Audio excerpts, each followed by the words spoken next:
What's up, everyone? Welcome back to another episode of Kevin Prolix TV. And boy, do I got one for you. But before we start, make sure you like, comment, subscribe, and share. And let's get into this. All right. This person says, dead bedrooms are serious. You don't say. All right, let's get in. My ex used to never want to have sex. I felt horrible about myself. I gave myself an eating disorder and tried so many things to look better. I went into a severe depression. It turned out he was sleeping with men for money. It was the main thing we fought about when I found him sleeping with men, he had the audacity to tell me it was because I was too thin.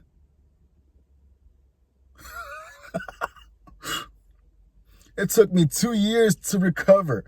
And after I dated a man that was obsessed with having sex with me, our sex life was great. And other aspects of my life mirrored that. My career exploded, friends, etc. It seems silly to place so much importance on it, but being with someone that doesn't have sex with you can feel so neglectful and completely erode your self-esteem. Better to be alone.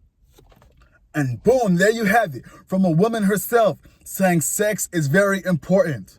And there's people out there that say, oh, sex isn't everything. Oh, you don't need it, this and that, blah, blah. It's not a need. You just want it. You don't need it. Man, shut up. Let's see what the other people have to say. I think for most people, sex isn't the central part of a relationship, but if there's a problem with sex, it, along with the problems, definitely become front and center within that relationship. Glad you found happiness. Another person right here. This time, 2 years ago, I was 28, jobless, in a sexless, decade-long relationship with an alcoholic who disrespected me regularly. I was miserable, didn't believe in myself, and I felt like things would never get better, especially as I aged. This year, I'm 30, with a wonderful man who happens to be a sex wizard. I'm actively working towards a professional career via an apprenticeship. I'm confident in myself and I'm managing much better. I've made new friends and I handle negative situations without a breakdown. I feel younger than I have in a while. Probably the lack of stress? I don't know. That's a good one. Another person right here. It's a long-winded response. Yeah, something I'm beginning to think is that sex is way bigger and more important as a concept than just something that makes babies and spreads STDs. I loathe purity culture. I was raised in a religious household with save yourself for marriage. Don't be like your sister who snuck out and got herself pregnant at 16. And thankfully, I did end up giving my virginity to the man I would end up marrying, but I didn't have a whole phase. I never got to explore my sexuality until after I was already in a committed relationship. Long story short, when I discovered the missing part of myself, a third party showed me what it's like to have someone show you how insanely attracted to you they are. The type of energy my modest and respectful partner didn't bring. No shade against him, but I didn't know how to address it with him because I felt like I already was cheating by allowing this third party to express their desire for me in that way. I ended up straying because I never experienced that before, and it was intoxicating. I needed to explore that more, I felt. And maybe if I would have had more of an open dialogue about sex with the people in my village growing up, I have the sneaking suspicion that my parents were, maybe still are, in a dead bedroom too. I might have been able to figure some of these things out without being the bad guy in a monogamous relationship years later. I grew up with absolutely zero libido post-puberty. I blame some meds I was on at the time for that, to be honest. Long story there. And was raised to be adverse to the concept, so I just never had any interest in even attempting to touch myself. Look at erotic material to see what made me tick. Nothing. Boys never caught my attention in that way. I felt no physical response to anything until I met the man who was now my husband, that I knew I wanted to marry. The first sex positive thought I ever had was about him, about how I still don't myself care about sex, but I wonder if he would even find me attractive, hoping he did, and that I could please him, and that I would be happy to do so as his wife.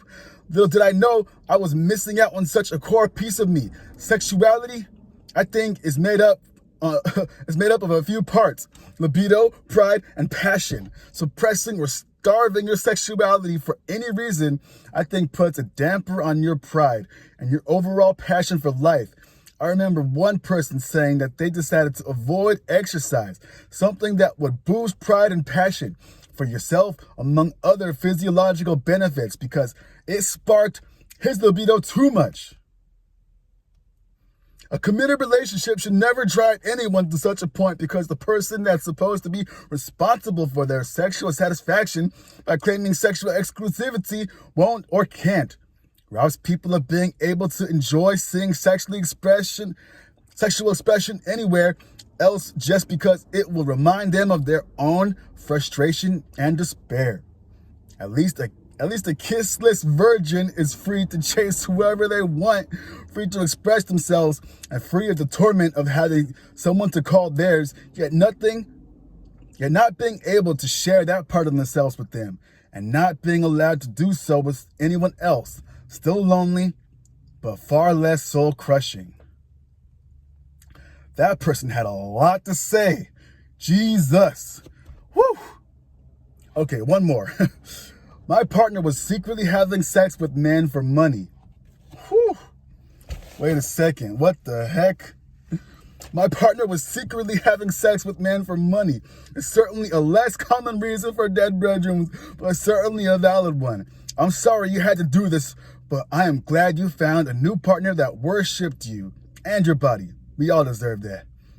OP says, thank you. Really hope it's less common. I joke about the absurdity of it now, but I was certainly awful at the time. I found out because he got drunk and texted me and his dad in the group chat a picture of an ad on Craigslist about asking for sex with men. Holy what? Oh boy. He texted his dad too? Yes, he did. I was pretty close with him, with his family, and his dad called me in shock asking, is he gay? Like, are you surprised as I have been? I've been the one dating this guy. Oh boy, karma for sure. I don't think I'll stop there. Wow, that was a mouthful. That was something else.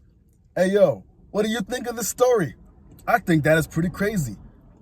So there were, I don't know, there was a lot to unpack there. But let me know down in the comments, was this person justified? They said that they were in the first relationship with the first guy, and then that didn't pan out, and they found somebody else. So basically they were cheating on this other guy, and then they found out how they really were in a relationship. I don't know about you guys, but that sounds like some stuff. Wow. Anyway, this has been another episode of Kevin Pro Links TV, and I'll catch you on the next one. Peace.